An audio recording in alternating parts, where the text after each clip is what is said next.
भगवते वासुदेवाय। हिंदू पंचांग के अनुसार कल 2 अक्टूबर को सर्वपितृ या सर्वपितृ मोक्ष अमावस्या है। पितृपक्ष का अंतिम दिन अर्थात पितरों को विदा करने की अंतिम तिथि है।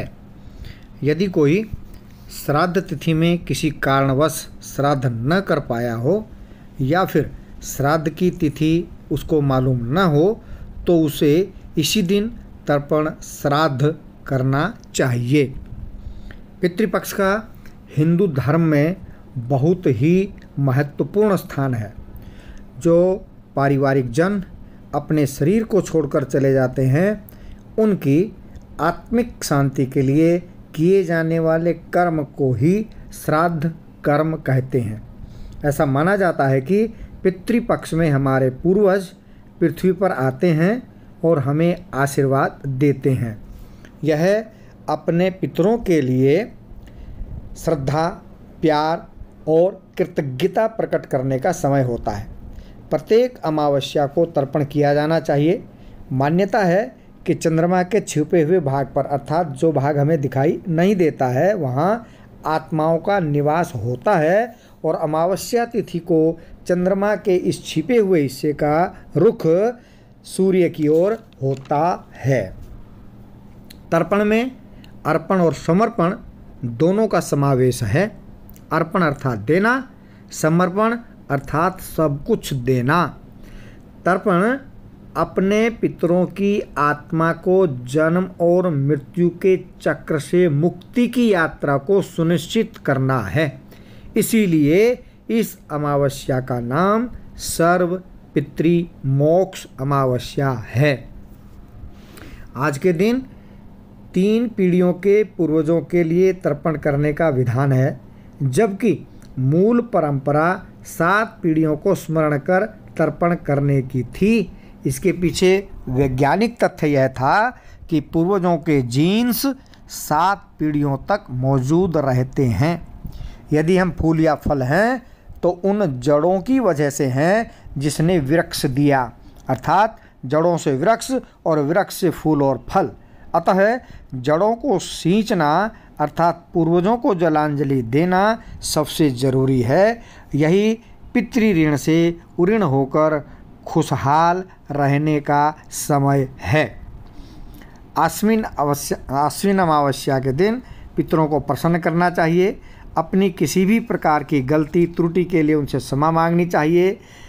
सायंकाल के समय घर के द्वार पर दीपक जलाना चाहिए, क्योंकि दीपक से रोशनी होती है और उस दीपक का जो बत्ती है या उसका मुख जो है हमें दक्षिण दिशा की ओर करना चाहिए, क्योंकि उसी दक्षिण दिशा से हमारे पितर अपने लोक को जाते हैं। इस से एक पौराणिक कथा भी जुड़ी हुई है। अग्निस्वाद और बृहस्पाद नाम के पितृदेव थे। उनकी एक मानस कन्या अक्षोधा थी। उसने 1000 वर्ष तक तपस्या की थी और उसकी तपस्या से प्रसन्न होकर आज ही के दिन अर्थात आश्विन सर्वपितृ मोक्ष अमावस्या के दिन उसकी तपस्या से प्रसन्न होकर उन पितृगणों ने उसे दर्शन दिया और उसको किसी भी प्रकार का वरदान मांगने के लिए कहा। उन पितरों के साथ एक अमावस्यु नाम का तेजस्वी दिव्य पितर भी थे। अक्षोदा उस अमावस्यु को देखकर उस पर मोहित हो गई। पितृदेवों ने उससे कहा, तुम्हारा कहाँ ध्यान है पुत्री, तुम वरदान मांगो। अक्षोदा ने कहा, यदि आप निश्चित ही मुझे वरदान देना चाहते हैं तो मैं अमावस्यु के साथ रमण करना चाहती हूँ। यह सुनकर के पितृदेव क्रोधित हुए और अमावस्यु ने जो है अक्षोदा को श्राप दिया कि तुम अभी पितृलोक से पतित होकर पृथ्वी पर मत्स्य का रूप धारण करोगी। ऐसा सुन करके अक्षोदा को अपनी गलती का एहसास हुआ और उसने क्षमा मांगी और कहा कि आप अपने श्राप को वापस लीजिए।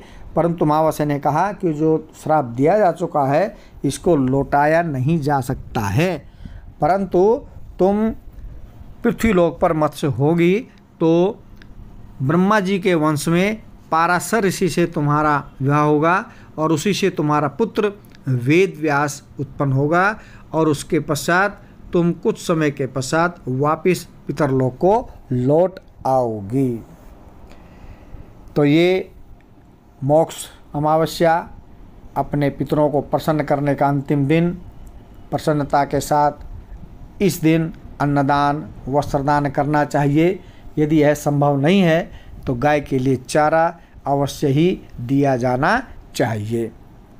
पितृदेवों से प्रार्थना कि वे सब हम सब पर अपनी कृपा दृष्टि बनाए रखें। देवताभ्य पृथिभ्यश्च महायोगिभ्य एव च नमः स्वाहाय स्वधायै नित्यमेव नमो नमः।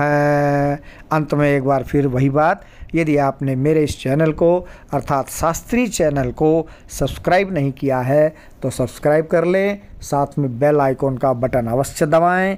वीडियो अच्छी लगे तो लाइक करें और शेयर करना ना भूलें ताकि ये जानकारी दूसरों को भी प्राप्त हो। पितृदेवाय नमो नमः।